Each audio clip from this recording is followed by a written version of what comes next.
ਸਲਾਮੁਅਲੈਕੁਮ ਜੀ। ਯੂਅਰਸ, ਬਚਪਨ 'ਚ ਅਸੀਂ ਕਹਾਣੀਆਂ ਜਦੋਂ ਸੁਣਦੇ ਸਨ ਜਾਂ ਡਰਾਮੇ ਫਿਲਮਾਂ ਵੇਖਦੇ ਸਾਂ ਅਤੇ ਉਹਨਾਂ ਵਿੱਚ ਇੱਕ ਦੇਵ ਹੁੰਦਾ ਸੀ, ਜਿੰਨ ਹੁੰਦਾ ਸੀ, ਬਹੁਤ ਮਜ਼ਬੂਤ, ਔਰ ਉਹ ਕਿਸੇ ਕੋਲ ਨਹੀਂ ਮਰਦਾ। ਅਤੇ ਉਹ ਫਿਰ ਦੱਸਣ ਵਾਲਾ ਵਿੱਚੋਂ ਇੱਕ ਕਰੈਕਟਰ ਦੱਸਦਾ ਹੁੰਦਾ ਸੀ ਕਿ ਇਹ ਤੁਸੀਂ ਮਾਰਨਾ ਹੈ ਨਾ। ਅਤੇ ਦੂਰ ਦਰਾਜ਼ ਪਹਾੜਾਂ ਦੇ ਵਿੱਚ ਇੱਕ ਵਾਦੀ ਦੇ ਵਿੱਚ ਇੱਕ ਗਾਰ ਦੇ ਵਿੱਚ ਇੱਕ ਤੋਤਾ ਹੈ। ਉਹਦੀ ਜਾ ਕੇ ਗਿੱਚੀ ਮਰੋੜੋਗੇ, ਗਰਦਨ ਮਰੋੜੋਗੇ, ਉੱਥੇ ਗਰਦਨ ਮੁੜੇਗੀ ਅਤੇ ਇੱਥੇ ਇਹ ਦੇਵ ਇਹ ਜਿੰਨ ਮਰ ਜਾਏਗਾ। ਅਸੀਂ ਬੜਾ ਮਹਿਜ਼ੂਜ਼ ਹੋਣਾ ਕਰਨਾ, ਮਜ਼ਾ ਲੈਣਾ ਕਰਨਾ, ਇੰਜੋਏ ਕਰਨਾ।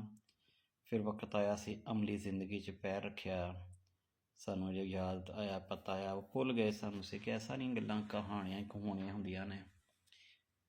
ਫਿਰ ਜਦੋਂ ਅਸੀਂ ਇਹ ਹੁਣ ਚਿੱਟੇ ਵਾਲ ਹੋ ਗਏ ਨੇ ਅਤੇ ਸਾਨੂੰ ਇੰਝ ਵਾਕਿਆਤ ਹੁੰਦੇ ਨੇ ਕਿ ਉਹ ਆਉਂਦੇ ਨੇ ਕਿ ਨਹੀਂ, ਸਾਰੀਆਂ ਕਹਾਣੀਆਂ ਝੂਠੀਆਂ ਨਹੀਂ ਸਨ ਹੈਗੀਆਂ। ਜਿਹੜਾ ਮੈਂ ਛਬੀਹ ਦਿੱਤੀ ਹੁੰਦੀ ਹੈ ਜਿੰਨ ਦੀ, ਉਹ ਤਾਂ ਅਸੀਂ ਲੋਕ ਹੀ ਹਾਂ।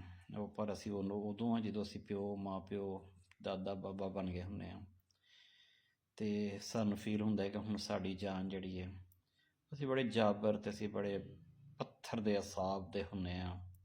ਲੋਕ ਸਾਨੂੰ ਚੌਧਰੀ ਸਾਹਿਬ, ਜੱਟ ਸਾਹਿਬ, ਭੱਟ ਸਾਹਿਬ ਅਤੇ ਮਲਕ ਸਾਹਿਬ ਆਖਦੇ ਹੁੰਦੇ ਨੇ। ਅਤੇ ਉਦੋਂ ਪਤਾ ਲੱਗਦਾ ਕਿ ਯਾਰ ਕੁਛ ਵੀ ਨਹੀਂ ਅਸੀਂ, ਕਿਉਂਕਿ ਸਾਨੂੰ ਤਾਂ ਕੁਛ ਵੀ ਨਹੀਂ ਫੀਲ ਹੁੰਦਾ, ਸਾਨੂੰ ਤਾਂ ਸੱਤੇ ਖੈਰ ਹੈ। ਪਰ ਜੇ ਸਾਡੇ ਬੱਚਿਆਂ ਵੱਲ ਕਿਸੇ ਨੇ ਕੁਛ ਕੀਤਾ ਤਾਂ ਫਿਰ ਉਹ ਜਿਹੜਾ ਨਾ, ਅਸੀਂ ਥਾਂ ਮਰ ਜਾਣਾ।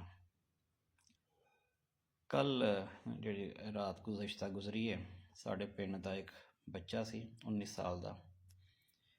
ਉਹ ਸਾਡੇ ਇੱਥੇ ਦੋਸਤ ਨੇ, ਅਮਜਦ ਅਵਾਨ ਸਾਹਿਬ, ਉਹਨਾਂ ਦਾ ਬੇਟਾ ਸੀ। ਉਹ ਜੇ ਡਸਕਿਓਂ ਆ ਰਿਹਾ ਸੀ ਅਤੇ ਕੁਝ ਤੇਜ਼ ਰਫਤਾਰੀ ਵੀ, ਕਸੂਰ ਸਾਰੇ ਲੋਕਾਂ ਦੇ ਵੀ ਨਹੀਂ ਅਸੀਂ ਕੱਢ ਸਕਦੇ, ਆਪਣੇ ਵੀ ਬੱਚਿਆਂ ਦੇ ਹੁੰਦੇ ਨੇ।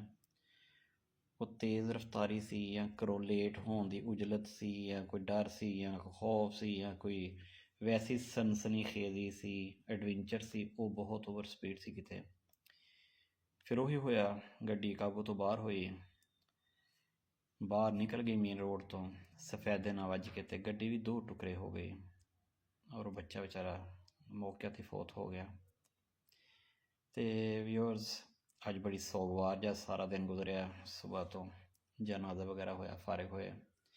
ਬੱਚਿਆਂ ਲਈ ਦਰਖਾਸਤ ਹੈ ਯਾਰ, ਤੁਹਾਨੂੰ ਲੱਗਦਾ ਅੱਬਾ ਬੜਾ ਸਖਤ ਹੈ ਅਤੇ ਅੰਮਾ ਬੜੀ ਸਖਤ ਹੈ, ਯਕੀਨ ਕਰੋ ਹੁਣ ਵੇਖਿਆ ਨਹੀਂ ਜਾਂਦਾ ਉਹ ਪਾਪ ਜਿਹੜਾ ਸੀ।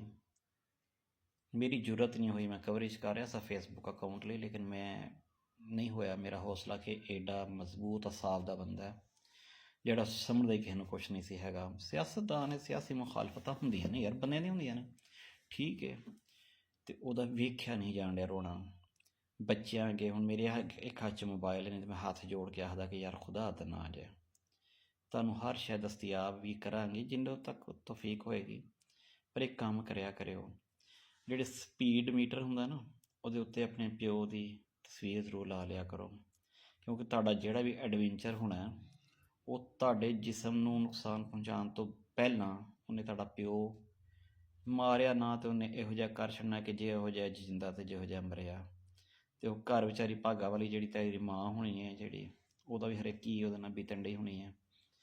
ਉਹਦੇ ਚਾਚੇ ਤਾਏ ਰਾਤ ਨੂੰ ਪਤਾ ਨਹੀਂ ਐਮਰਜੈਂਸੀ ਟਿਕਟਾਂ ਕਰਾ ਕੇ ਬਾਹਰ ਸਨ, ਫੈਮਿਲੀ ਸਾਰੇ ਆਏ, ਯਾਰ ਦੋਸਤ ਆਏ। ਅਤੇ ਮਕਸਦ ਵੀਡੀਓ ਦਾ ਵੀ ਹੋਰ ਇਹੀ ਹੈ ਕਿ ਬੱਚਿਆਂ ਨੂੰ ਹੱਥ ਪੈਰ ਜੋੜੋ, ਦਰਖਾਸਤ ਕਰੋ, ਪਿਆਰ ਨਾਲ, ਲਾਲਚ ਨਾਲ ਮਨਾਓ ਕਿ ਯਾਰ ਓਵਰ ਸਪੀਡਿੰਗ ਨਾ ਕਰੋ ਯਾਰ। ਅੱਲਾ ਹਾਫਿਜ਼।